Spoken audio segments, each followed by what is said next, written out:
Okay, so we are now looking at number 17 from the walk around. So 17 gives you an equation just like 19, 18, and 20.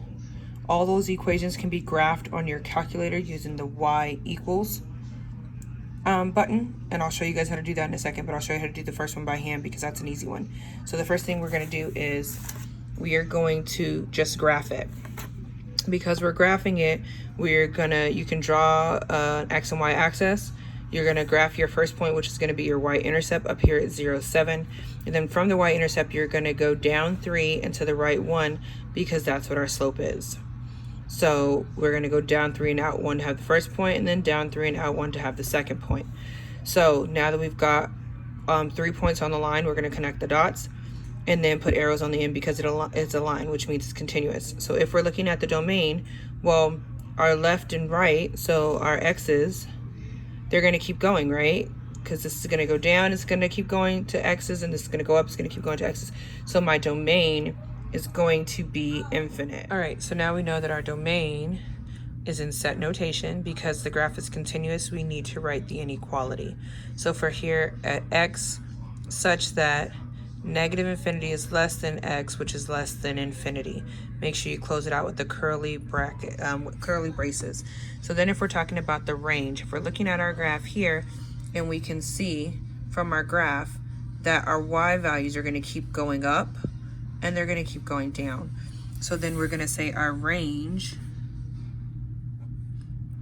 is y such that negative infinity is less than y, which is less than positive infinity. And what's the other way that we can write that? We've written that another way. We learned that funky R. So that funky R also means all real numbers, and which applies to both of those. You want to make sure that you know how to write it like this in set notation, but you can also put the funky R there to remind you that it's all real numbers. So if we're looking at this equation here, the equation here, and then the graph, well, is it a relation or is it a function? So looking at it, we know that that being a diagonal line, our y-axis only crosses it once, which means that it is a function.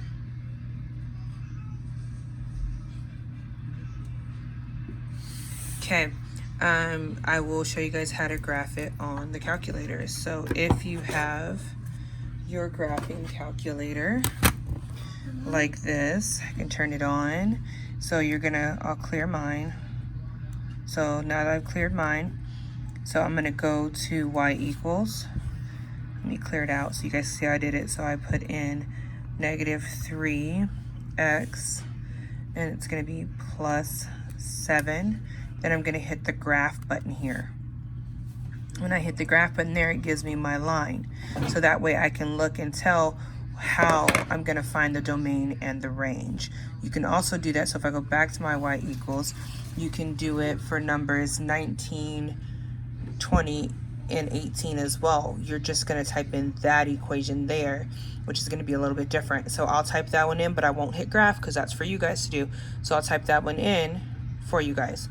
So back on my y equals screen, I'm gonna clear it out, and I'll say x, gonna use the squared button here, squared plus 8x plus 15.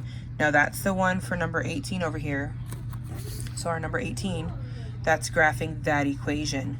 And you need that so that you can find out your domain and your range. So this gives you it as an equation, which means you're gonna have to graph it. Since we haven't graphed these yet, that's why we're using the calculator to just put it in there so you can see what the graph looks like.